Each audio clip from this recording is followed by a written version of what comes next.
Views expressed on this program are those of the hosts, guests, and callers, and are not necessarily those of this station, its management, or other advertisers. You're listening to Transformation Talk Radio.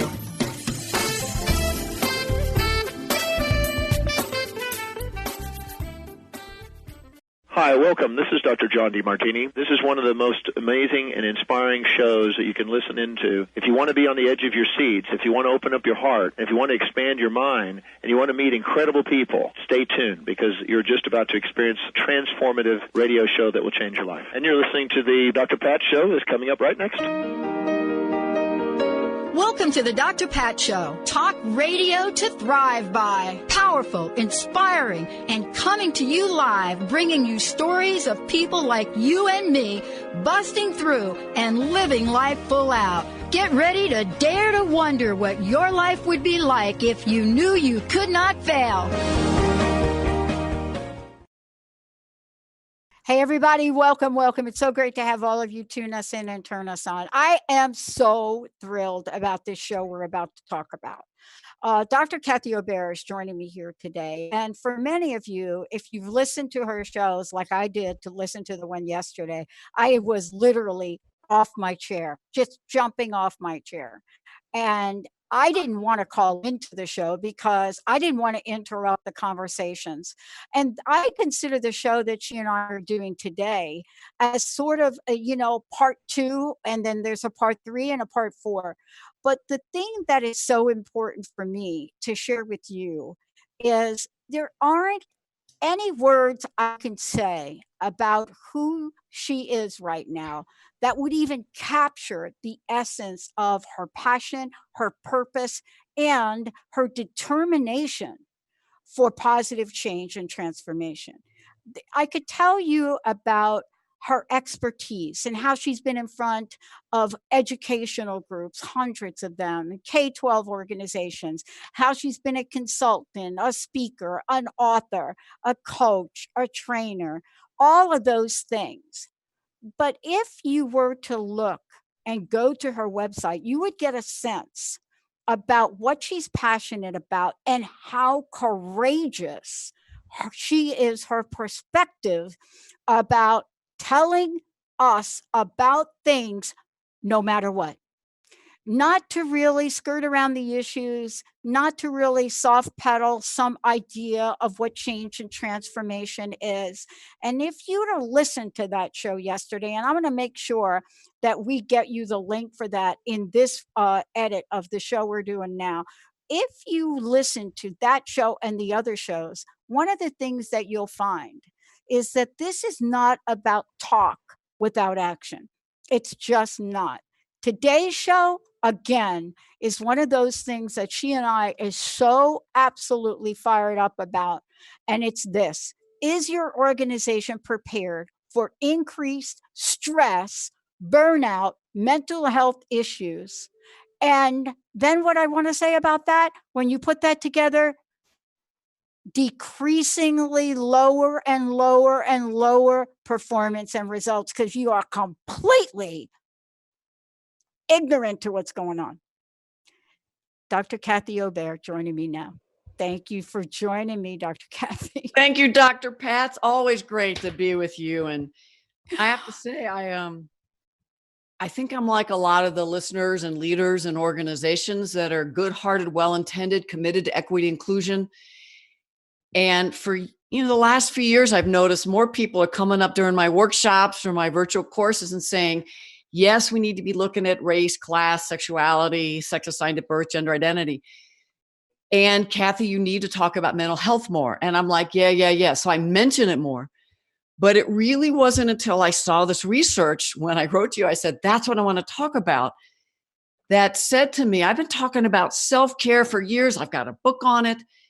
But to really position mental health issues as a part of self-care and organizational success, retention, recruitment, productivity, that's what I want to talk about today. Because us well-meaning folks who, to our knowledge, don't have a diagnosable mental health issue, we have to be the leaders and partnering with folks that do to change culture and climate, because every organization is losing so many people And we could be supporting success of our individuals, organizations so much more if we put mental health clearly in our equity, diversity, inclusion initiatives. Yeah. And one of the things you said, I want to really, capture here. And sometimes when we talk about this, we think we're talking about, maybe we're talking about the frontline worker, or maybe it's just executives. They're under so much stress. Let's just be very clear. This is not about one group or the other. Believe it or not, the research, isn't it showing, Dr. Kathy, across the board, this is a thing. So the survey that I saw, and people can Google Mind Share Partners, 2019 Mental Health at Work Report, was the place where these stats were just blowing me away. It says that 60% of all the respondents said they had symptoms of mental health issues in the past year, 60%. And while 20% of folk said, I have some type of mental health issue, when you look, you break it down. So yes, can you imagine 20% of your folks are at work in a culture and environment that is not talking about mental health, where 60% of everybody is scared to talk about it, to particularly senior leaders, HR leaders. And those that did raise it, over half said, was a negative to neutral experience. And so I'm not doing that again. We are losing so much capacity because we're not centering mental health along with race, sexuality in it. But here's the data that really got my attention. As we boomers are aging out of the workforce, yes, they may be hiring us back. Maybe we're going into 65, 70, staying, but we are leaving. 50% of millennials said they had left jobs. 50% of millennials, so that's what, late 20s to mid 30s? Yeah. Left a job because of mental health issues. Now, we can say, well, they were having the mental health issues. No, it's the environment, the organization that is not evolving to support folks who are having burnout, stress, and some other type of diagnosable mental health issue, which are all livable, manageable if the resources are there in the organization and the HR benefits. But let's keep going. Gen Z said 75% of Gen Z said we left. So if we really want organizations that not only capture the innovation, the creativity, and the brilliance, Gen X, Millennials, Gen Z, we have to change what we're doing, because the future is these young folks, and you and me, we're moving out so quickly. Yeah. And, one of the things that I want to touch upon here and ask you about is, I did a show, 6 months ago, where I got a copy of a study that was done on the Gen Zers. And the people that did the study were so shocked, they actually didn't know what to do with the results. But you and I, we've seen this. And what they found was that there is this generation, when they're asked about what they believe an organization and what's most important to them, and they feel obligation, they're using that word, not entitlement, but obligation. There's an obligation to really have the workplace honor who they are. Their number one thing they were clear about is, we need a workplace that is compassionate and empathetic. And that was so counter to all of the other studies that it's such a game changer. I want to ask you, how prepared or ill prepared are we here for that generation? So it depends who your leaders and managers are, but in all my work around creating inclusive, high-performing organizations, teams, there is so much resistance. It's not only our generation that got taught, just come to work and leave yourself at the door. I don't know why my voice gets lower when I say it. Or I think that's how we actually did say it to people. Yeah, it's a very hyper-masculine model, white cultural model, U.S. dominant culture of, we pay you, so just come. But more than that, with all the recession that's happening, and it's not just in 2008 beyond, no, companies and organizations have been cutting back work, do more with less. We have younger folks coming in the work environment that are working sometimes 2 and 3 jobs. the income has been going down. There's not the type of career ladder that used to be, especially since 2008 recession. And so we're blaming these young folks for not showing up and investing in work the way that we were taught to. But back when we were starting out, organization and companies, you saw a career path. People did have more of whether it was benefits, whether it was promotional opportunities, professional development, there was more there.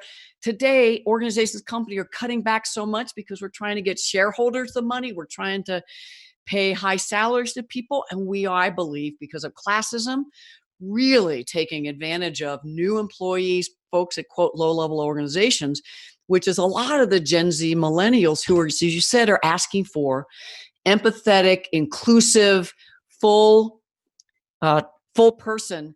When you look at the data around mental health, yes, 20% are saying I've left an organization, but folks that are LGBTQ, much higher. Folks that are Black and Latinx, much higher. Yep. And so it's not just by age. You have to look by race, LGBTQ, so sexuality and gender identity. And I think if they looked at more issues, they would find people that have one or more marginalized identities are much more likely to be reacting to a toxic, oppressive work environment. Here's what really pissed me off, and this is why I said, here's what I want to talk about. The research, because I looked at maybe 5 or 10 different articles, and a couple folks were saying it's because these Gen Zers and millennials are on their phones too much. They're on Facebook too much or Instagram. Or they were, as they were growing up, they weren't taught to be self-sufficient like we were. And it just pissed me off because, again, we're blaming the victim. We're individualizing the situation. And just like our generation was critiqued by several generations before us, you and I, as boomers, are really critiquing this new generation when we have to embrace them and partner with them. I think what's going on is, yes, organizational expectations 24/7, 365. We're sending out emails at midnight, 2 a.m. and expecting people to respond at 5 or 6 a.m. as they're coming to work. People have longer commutes. This younger generation, including up through probably next gen, have significant college debt and graduate level debt. Very different than we were growing up generally. Though folks growing up low income, working class, had probably much more debt than someone like me with class privilege and middle class background. So these younger people coming in, early 20s to 30s and more, are coming with so much societal stress and pressure. And then in the work environment, ageism, racism, adultism, which is kind of like ageism, but it's for the younger folk. Yep. The racism that's been there, and now disability oppression in a way where mental health, it's so taboo to still talk about. And while the data does show not only teens, young adults reporting more suicidal ideation, I think it was up to almost 50%, frightens me because those are the employees that are coming in and will be in our work environment. It says something about our national context, world, and what can we do as organizations to not have it taboo, to be able to talk about mental health stress, burnout. Yeah. I got to ask you this when we come back, Dr. Kathy. People have said to me, Pat, I honestly don't have the courage you have, but people have said to me, you need to get back and consult in corporations, Pat. And there's never been anything that has called to me to say, I want to go back and consult until this moment. Because when I read the article, and let's talk about this when we come back, when I read the article, and I think it was Sherm that wrote the article, some kind of article, SHRM, wrote the article about companies are ramping up to navigate the mental health epidemic. I thought, ramping up. What are they ramping up for? Because most of them don't even recognize that it's an epidemic. Yeah. And so there's never been a point in time where I thought maybe there's something that we can do to help. When we come back, We would love for you to share more about what you've discovered and talk about how this becomes insidious and how it seeps in to layers of the organization. And you're right. If we're talking about LGBTQ or we're talking about people of color, whatever that is, what makes us think that with this environment, we are going to get open communication, high level creativity, people that will speak up, especially when perhaps if you're working for an airline company and you think the software doesn't work, you may say something. Let's take a break. We'll be right back. Yeah, everybody, welcome back. Welcome back. It's so great to have all of you tune us in and turn us on. Here's what we're talking about with Dr. Kathy Obear. And I want to make sure you have plenty of information about her work, the books that she has authored. Here's what we're talking about. Here's the question. Is your organization prepared for increased stress, burnout, and mental health issues as they are reported by employees? And we're going to dig deeper into this. If you would just for a moment, Dr. Kathy, if you would just let folks know, one, how can they find out more about you? How can they contact you? Since you are an expert here to help organizations, how can they contact you and perhaps have you come in? And then also, how can they get copies of your books? All at the same place. My website is drkathyobear.com. So it's the letters DR, Kathy, KATHYOBEAR.com, drkathyobear.com/events. And if you go there, you'll be able to get access to some free resources and webinars. You'll see some of the courses that I'm teaching that you can designing, facilitating effective workshops on equity inclusion, navigating difficult situations in the workplace, which is really emotional intelligence. So on this topic, that virtual self-paced course might be particularly useful in organizations to have a whole cohort go through. I have executive leaders do it. And then you'd have access to all three of my books. And you'd see a link there. My email, Kathy@drkathyobear.com, or you can do it through my website. So look forward to any kind of conversation. And while I have expertise about creating equitable, inclusive, socially just organizations around having mental health a key part of equity, inclusion initiatives and strategic plans, that is not an expertise of mine. Self-care, yes. Community care, yes. Yep. So like I said, when we started, I represent a lot of folk who are just becoming awake in our privileged identities as not disabled people, to my knowledge, to what we need to be doing to partner to really change organizations. And one of the things I want to say, and then I'm going to turn this over to you, is here's the news flash for everyone. It's been a number of years since literally publishing research on this, but here's the game changer. See, everybody thinks that the relationship that I have with my company, that's the thing, but that's not what I found. I found that for the most part, people actually get the rules of the game for companies. But here's what they don't get. What they really struggle with, and where a lot of what we're about to talk about comes from, it is the direct relationship between the people, your immediate boss and you, your coworker, team leader, and you. These issues here, right? They have within them the ability to receive help. Can we talk a little bit more about that? Because people don't leave jobs like we're talking about if they're having a great relationship with their bosses and their teams. And your research has been replicated over and over again.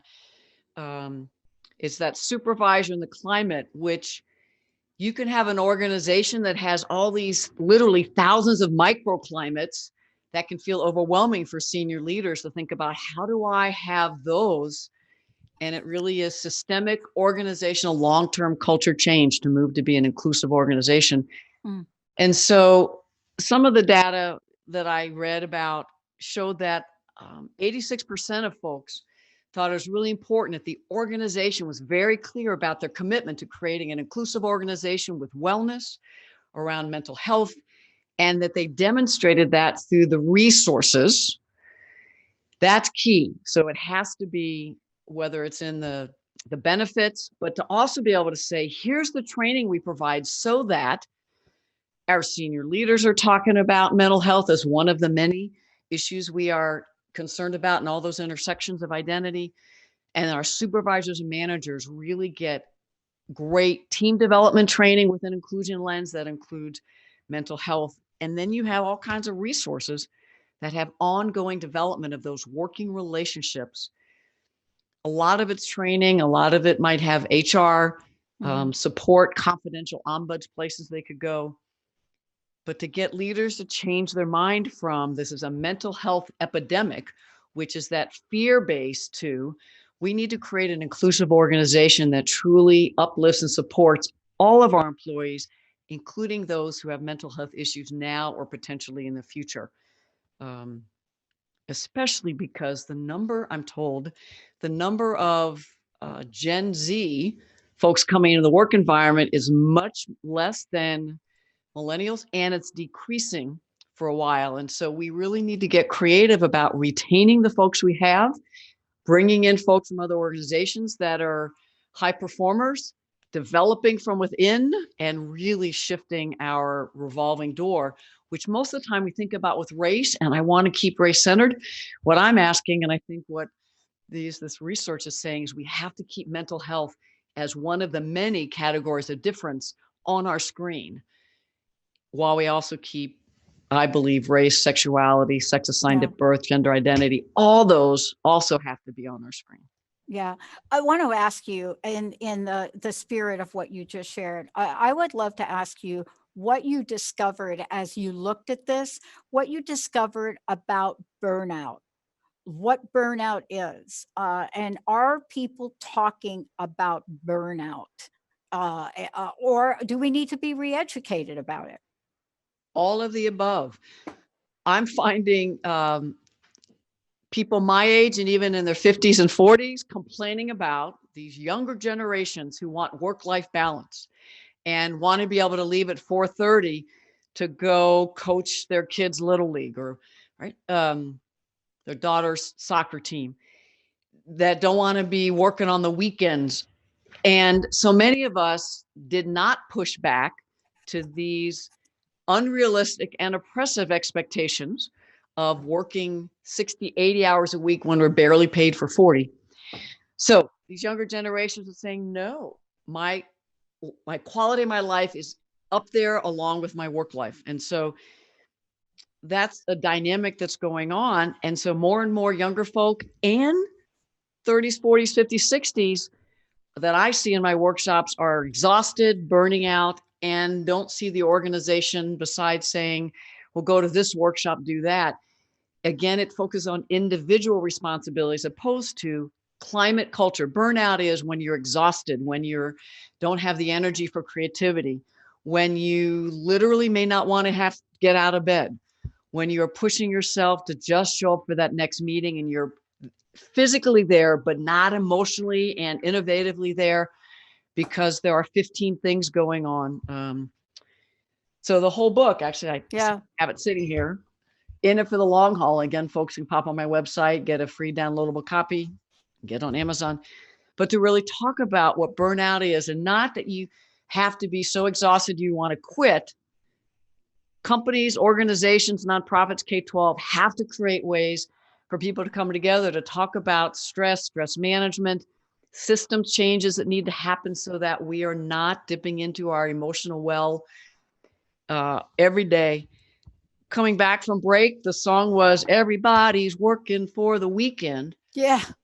Folks are doing that, but I think they're working for, can I just leave this job tonight at 5, 6 o'clock, have a few hours for me, but I have to have childcare, maybe elder care. I'm checking my emails, preparing for tomorrow. Oh, climate change. Are we going to have a nuclear bomb happening out of another country? Because all of that is a different environmental, emotional stress press than when you and I, even 40-year-olds, were growing up.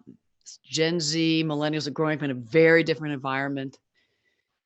Yes, people are talking about burnout, but they're scared to because there are cutbacks, whether it's higher ed, K-12, nonprofits, corporations, afraid that I'll be the one laid off or pushed to the side, not seen as a high performer if I don't keep showing up.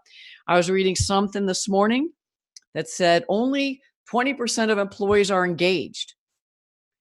And so I read a little further. What they're talking about is high performing engagement and what we need to do to get more engaged. Yeah. If we go ahead. I want to ask you this, because one of the things too is it's so interesting you're bringing up engagement. So I would love for you to finish that thought.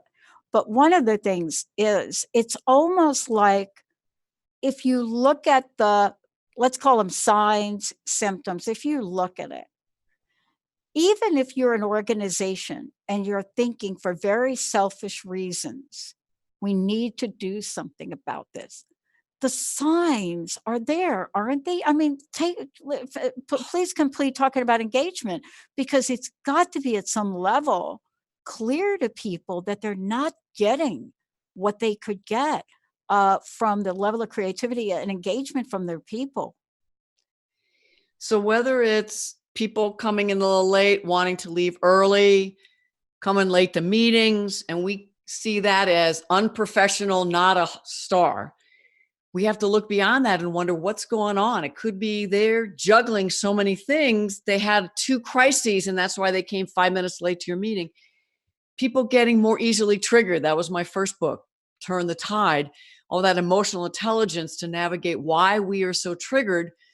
So many emotional stressors internally, externally, and people blowing up, not being able to do conflict well, holding grudges, being sick more often. Those were clues for me. Coming into work sick, just not having the energy to come in, but still having the quality of my work go down. And if we see it as individual performance, we will miss the big picture that there is a culture and a climate that has always been there in US capitalism, and I think is increasingly detrimental to the employees, to the benefit of the organization theoretically, but the organizations are losing out on our creativity. I have a dear colleague of color that said, because of the racism in predominantly white organizations, folks of color are coming to work, but you're probably only getting 20% of our brilliance innovation. Yeah. Because of the daily microaggressions of racism, which are then impacting stress, burnout, potentially mental health. I feel awkward saying this as a white person, because some of the listeners might think, well, see, people of color have more mental health issues. Their deficit. I'm talking about anybody who's got any marginalized identity might be more susceptible because of the oppression and the stress, burnout that's going on, that's impacting everyone. But someone like me, yes, I'm lesbian. Yes, I identify as female. In organizations, I have so much privilege and so much resilience because of all that privilege that I'm not impacted in the same way that a 21-year-old out gender non-conforming lesbian might be, who's also Latina.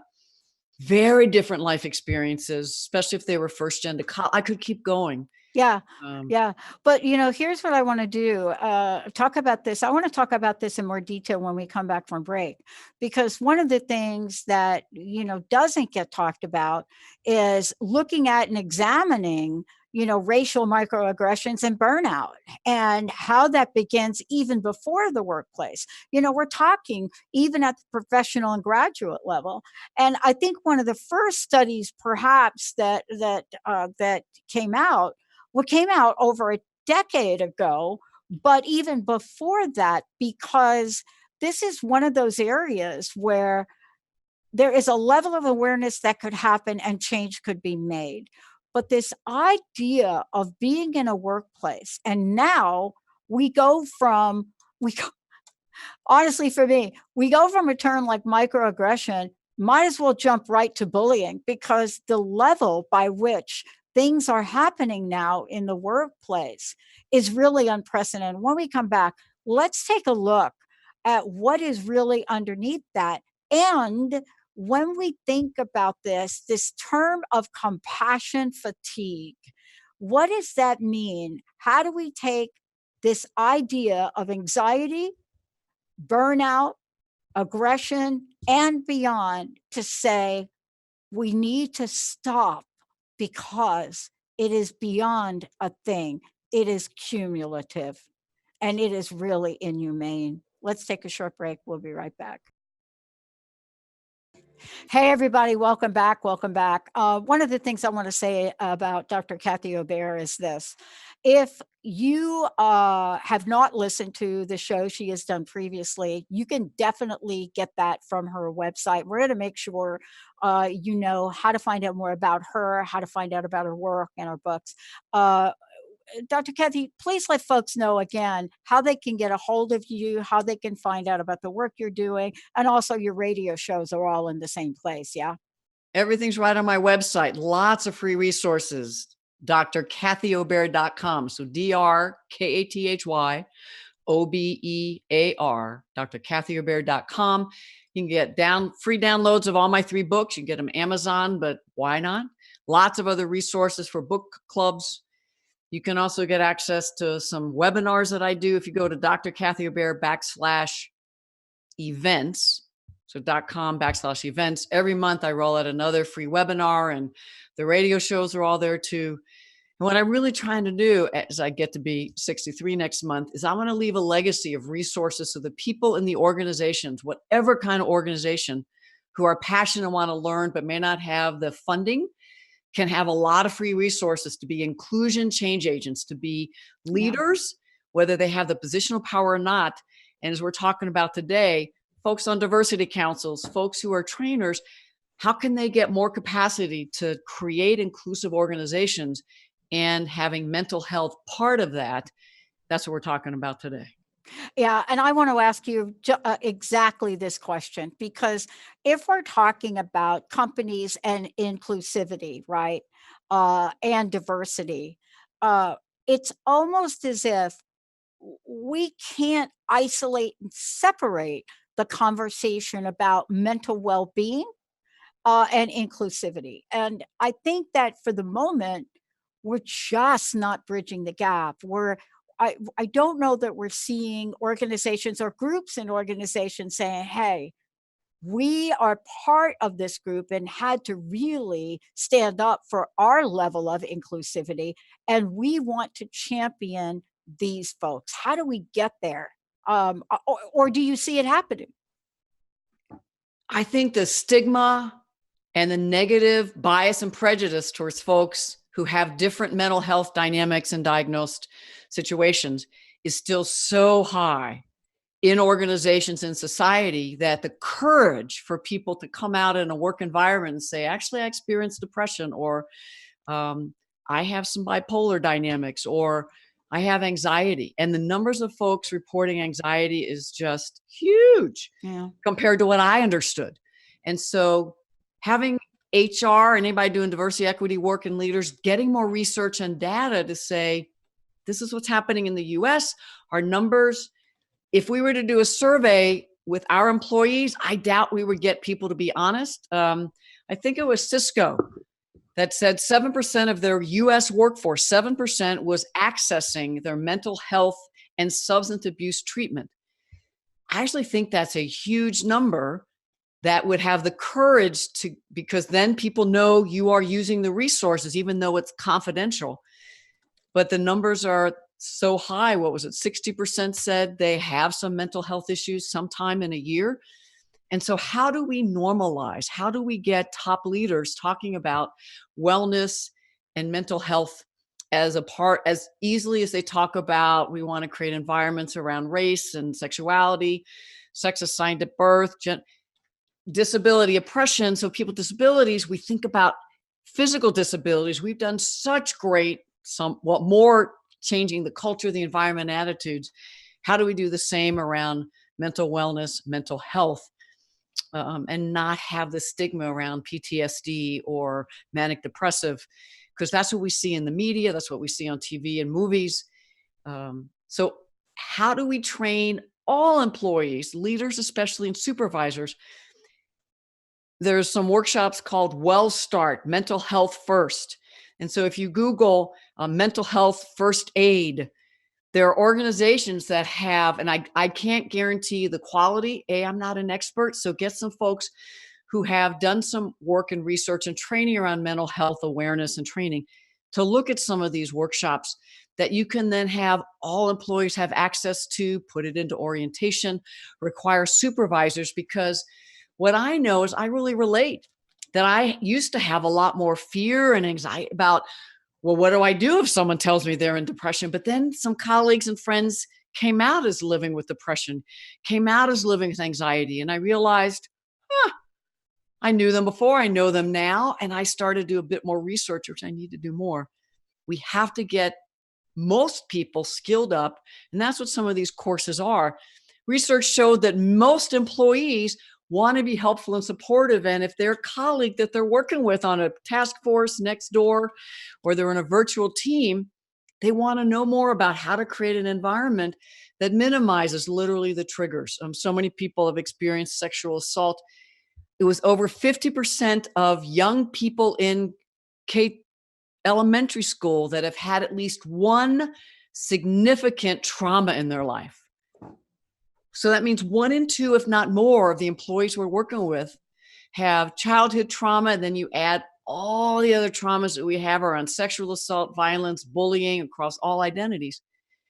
And how do we create a work environment where people can talk honestly, as well as have the support to do the healing work we all deserve, and not stigmatize folks that might want to use the EAP program or a teletherapy program. I got one more thing, if I could. Yes, Some please. people could start blaming these younger folks like they just don't have the resilience because they have more mental health. I think our generations, boomers, Gen X, millennials, I think progressively we all had issues. We just didn't talk about them because we were like, suck it up. But it came out in retention and just the revolving door, or physical health and dying sooner. I am delighted that these younger generations are saying, no, we want an environment where we can talk about mental health, racism, the bullying, the harassment, the sexism. We want to talk about these issues because everyone deserves a work environment they can be fully themselves. And you organization, we will all benefit if we truly have an inclusive organization. We'll all benefit. And, one of the things too, I want to just mention, and it really does talk to what you're saying. For 2018 and 2019, almost all of the polls and study done globally, like countries, right? They were very clear in their assessment about where we stand in the United States, right? And what really stood out for the US is the increase in negative experiences. And so when we looked at this isn't just you and I talking and quoting a few numbers. Across the board, every study that has been done in these past couple of years, 55% of adults say they experience stress during a lot of the day, compared with 35% globally. So that's like in the world, right? And when you start to look at this over and over again, felt worried, 45%. What this has done is, and we're not talking about it, is as a country now, we have the highest admitted levels of stress during the day and worry, right? And this is not something that takes us apart and out of the work. Now you compound that with what's going on in the workplace. And we have a cumulative effect here, Dr. Kathy, that is going to affect the health and well-being of our citizens for years to come. Could you imagine if all senior leaders just would talk about, for our employees to serve the folks we're here to serve, whether it's in education, corporation, nonprofits, we need to invest in the culture and the climate and the daily lives of our employees. And more of our employees are saying just what you said. And so while we're doing diversity, equity, inclusion, we're going to also be talking about mindfulness training and mental health and wellness, and the amount of bullying and harassment that's happening in our organizations, especially in these last 3 years, with this sense of emboldened brazenness of people. I had someone in my workshop recently, a white man, spew such racist white supremacist comments in small groups that I didn't even know. And then publicly he did some, but not to the extent he did. That's just the iceberg. There's more and more people saying more and more offensive things in the work environment, and fewer supervisors have the skills to engage it and confront it. We use the term microaggression, but that doesn't even begin to call what's happening once, twice, 10 times in a day. And if we kind of center mental health, I can't tell you how many times people say, oh, they were just so crazy, or they were schizophrenic, or they were an R. So I think you know what the R word is, but I still hear that. I want to do the same thing with all other diagnoses that people are misusing and making fun and making a joke. But I can't imagine if someone is living with anxiety in the workplace and having 3 of their colleagues making jokes about depression, anxiety, or it's like, I'm so depressed, I have to go home and take care of my kids. Yeah.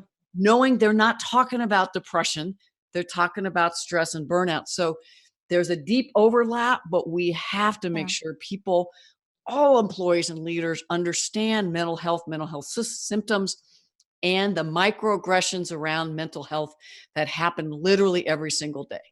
And, I want to just make a statement about this because I think this is confusion and I don't want people to misunderstand. One of the things that gets associated, and thanks to what we have out there that has been publicized about some of the issues that have made the headlines. One of the things I want to be very clear about in the studies is that while people are talking about being stressed and anxious, they did not score high when it comes to anger. And so this is confusing because we want to go, you're depressed, you're this, and then we put the anger thing on it, right? Because what we say, depressed, da da da da, and then you're prone to violence. No, that is not what this says. In fact, it is just the opposite. And I think that got really confusing, and it really elevated the stigma around mental health and well-being here in the past 6 months, because there was this random, Dr. Kathy, random, not so good, mental, depressed, da, da, da. Okay, these are really angry, violent people. That is not the research. Just want to say that out front. If you look at most of the gun violence and massacres in the US, younger white men.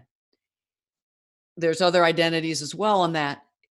And the right-wing media, quickly, as you said, it's a lone wolf, the language we're using, isolated, instead of looking at racism, white supremacy, hypermasculinity, and trying to create greater inclusion, dismantle the systemic oppressions that are everywhere. We could talk for hours and days. I know it. I know we could, but I think it's important for us to open up the door for this conversation, because if you and I are not going to talk about it, who's going to talk about it? Yes. And so how in organizations can equity, inclusion, change agents, teams be bringing mental health in without stigmatizing and having it one of the many, while we're still talking about race and class? And I have to say, one of the good practice I found was Cisco has a hashtag safe to talk, a virtual community where employees can weekly come together and just talk.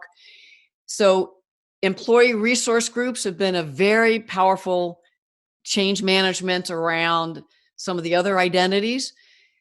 I wonder how many organizations are wondering, how can we have one for folks who experience mental health issues, who are allies, who want to learn more?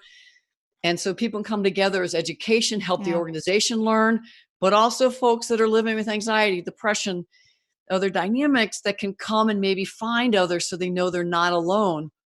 Power of collective work with HR leaders. How do we change the culture, the environment, the systems, the policies? Same way we're trying to change it around institutional racism, institutional sexism, homophobia, classism. We know how to change organizations. We have to get the willingness. And if some of the stats we've shared today aren't enough, then what if it was your child? Yeah. What if it was your best friend? What if people will sue your organization because you are not creating an inclusive work environment? What will one of those suits cost in your reputation and your money? So I don't care why your leaders want to do it. Yeah. Find their self-interest, the leadership case. Yeah. We got to increase EAP. We got to increase mental health services. We have to increase understanding of them, training, a lot of what we talked about today. Yeah. And I want to do something. If you're open to it, I would love for you to come back, because I want to have a conversation about lifting the veil of opioid addiction. And the reason I want to talk about this is because today's show and what you've presented sets the stage for it. Because what we're not talking about, this is what we're not talking about when we say the word opioid.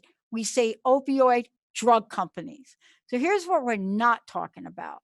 We're not talking about what you just shared today. And we are not talking about that the crisis between 13 and 17 years old, that crisis, when asked, this is shocking.